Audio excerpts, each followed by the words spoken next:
Tetapi video kali ini saya pengen dig down, lebih menggali lebih dalam lagi. Apa sih sebenarnya sosial media itu?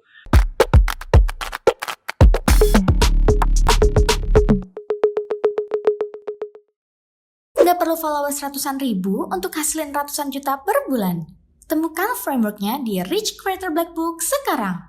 Hai guys, sekarang belakangan ini banyak orang pengen jadi content creator tapi rada takut atau nggak pede munculin muka. Jadi trennya berpindah menjadi ke faceless media, faceless YouTuber, faceless Instagram, pokoknya faceless lah, nggak munculin muka kayak begini. So banyak yang nanya ke saya akhirnya, Dan perlu nggak sih munculin muka? Karena kalau saya sendiri kan Rich Creator, kalau Anda tahu di buku saya Rich Creator, itu kita konsepnya adalah munculin muka nih. Nah nih, Rich Creator, buat yang belum beli, langsung klik link di komen aja untuk pesan bukunya Rich Creator.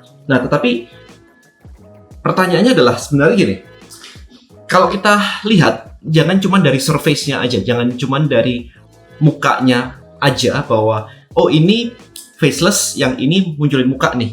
Saya nggak punya waktu, jadi saya faceless, kemudian saya nggak pede, makanya saya faceless. Kalau punya waktu, pede, nggak minder, maka saya akan munculin muka. Iya, itu di permukaannya aja. Tetapi video kali ini, saya pengen dig down, lebih menggali lebih dalam lagi. Apa sih sebenarnya sosial media itu? Ya, dari sudut pandang psychology, customer atau human behavior, dan seterusnya. Oke, hari ini social media itu bukan lagi, terutama di Instagram ya atau TikTok, bukan lagi cuma sekedar tempat untuk meletakkan portfolio foto produk dan sebagainya, bukan cuma itu, atau foto Anda gitu ya, bukan cuma itu. Tetapi social media sekarang itu sudah menjadi tempat berkomunikasi. Nah, maka dari itu yang diposting, yang Anda posting itu adalah konten. Ya, konten bisa berupa foto, video, image, teks, whatever ya. Intinya adalah konten. Nah, konten itu sendiri, gunanya apa sih konten itu di social media? Gunanya adalah untuk komunikasi. Communication ya. Nah, communication itu ngobrol. Makanya bikin engagement. Bayangin aja, kalau communication aja nggak jadi, engagement nggak ada, Anda nggak bisa ngapa-ngapain juga, jualan juga nggak laku. Nah, setelah dari konten, kita berhasil berkomunikasi. Next-nya apa di sini? Ini sebenarnya goal-nya adalah relationship. Kita jadi temenan sama mereka, kita jadi kenal dengan mereka, mereka juga kenal sama kita, build relationship. Orang, kalau Anda nge-follow seseorang, Anda akan tahu kayak, oh dia sukanya ini loh, sukanya itu loh, dia nggak suka kalau begini, dia nggak suka kalau begitu. Dia cara ngomongnya seperti ini. Bahkan kalau Anda ngebaca buku saya ini, Anda akan banyak yang sudah mengatakan bahwa kayak ngobrol sama kamu langsung. Karena memang ini saya nggak edit sama sekali. Beneran saya ngetik apa, langsung saya cetak. Jadi bener-bener tanpa editing sama sekali. Nah, berarti setelah konten, communication, ke relationship, next-nya apa? Trust. Ini kunci terbesarnya. Ketika Anda tidak percaya dengan orang, maka apapun yang dia katakan, Anda nggak peduli. Apapun yang dia jual, Anda juga nggak peduli.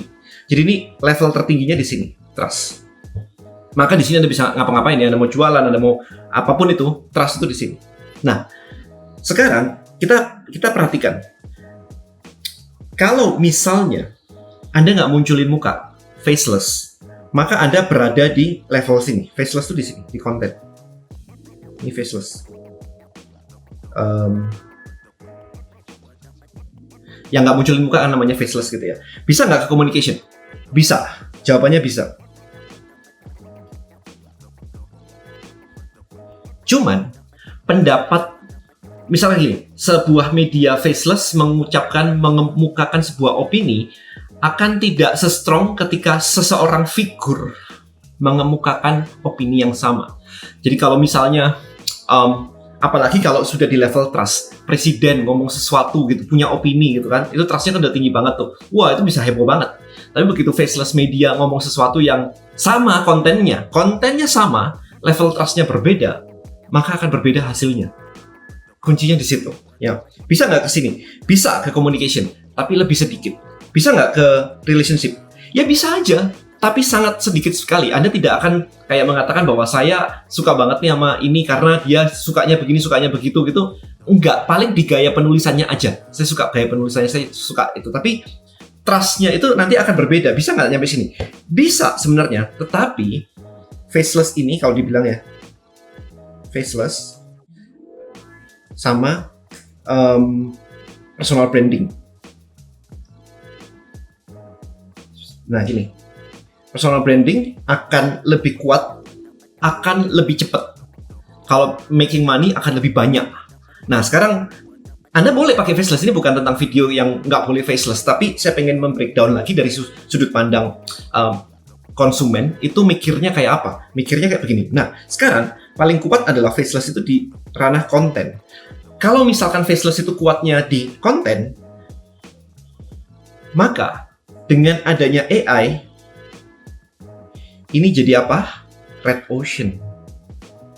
Sebentar lagi akan muncul banyak banget konten-konten, banyak banget faceless. Karena faceless itu jadi mudah. Ya, bisa pakai AI untuk munculin mukanya yang avatar begitu. Bisa pakai AI di situ. Kemudian ngomong apa aja, tinggal di pump out aja di apa ya istilahnya, dibanjiri aja dengan konten. Tiap hari bikin konten.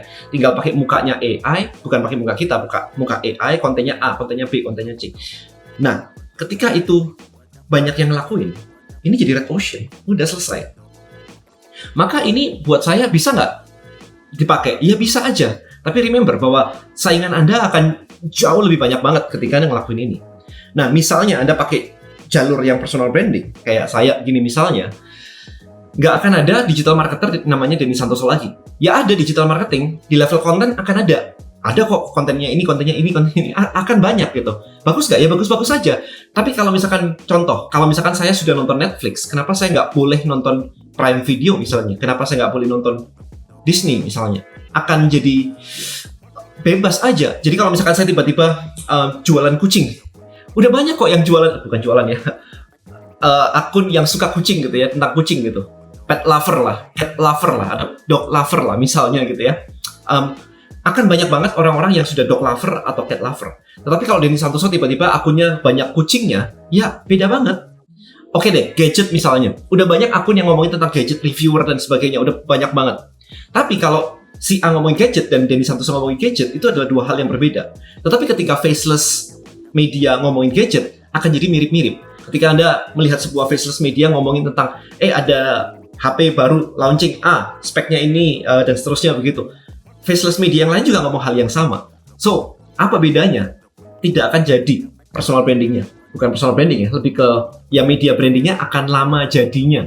Karena orang harus kenal dulu, harus mengkonsumsi banyak sekali kontennya, baru orang akan, stylenya kayak begini, dan dia akan ngerasa bahwa, aku cocok nih sama stylenya nih. Tapi dia harus consume banyak konten yang Anda harus publish. Tetapi kalau Anda pakai personal branding, enggak. Karena personal branding itu kuncinya adalah aha moment. Ketika Anda dapat aha, mau good mau bad, itu personal branding mas. Bayangin gini. Contoh paling simpel adalah kalau misalnya Anda ketemu saya nih, misalnya, atau saya bukan siapa-siapa. Bayangin saya bukan siapa-siapa, random person aja, ketemu Anda di toko buku. Oke, ketemu di toko buku gitu. Kemudian kita sambil antri di kasir, terus saya lagi nungguin begitu, terus kita kenalan. Ketika kenalan, saya sebutin nama saya, Denny Santoso, udah. Dan habis itu kita berpisah. Besok Anda udah lupa. Seminggu lagi, yang mana ya? Sebulan lagi, yang mana ya? Itu udah gone. Bayangin, bandingin kayak begini. Oke, Anda ketemu saya di toko buku, lagi antri di meja kasir begitu. Terus tiba-tiba, saya gampar Anda pakai yang namanya ini, chicken mindset. Jadi pak gitu. Ini akan membuat jejak di memori Anda. Jadi aha moment bisa good, bisa bad. Ya, jadi ini akan membuat emosi muncul gitu, dan itu akan masuk di otak Anda. Sampai mati itu ingat, dulu ya yang pernah gampar saya gitu. Jadi bayangin kayak gitu. Oke, jadi apa yang membedakan?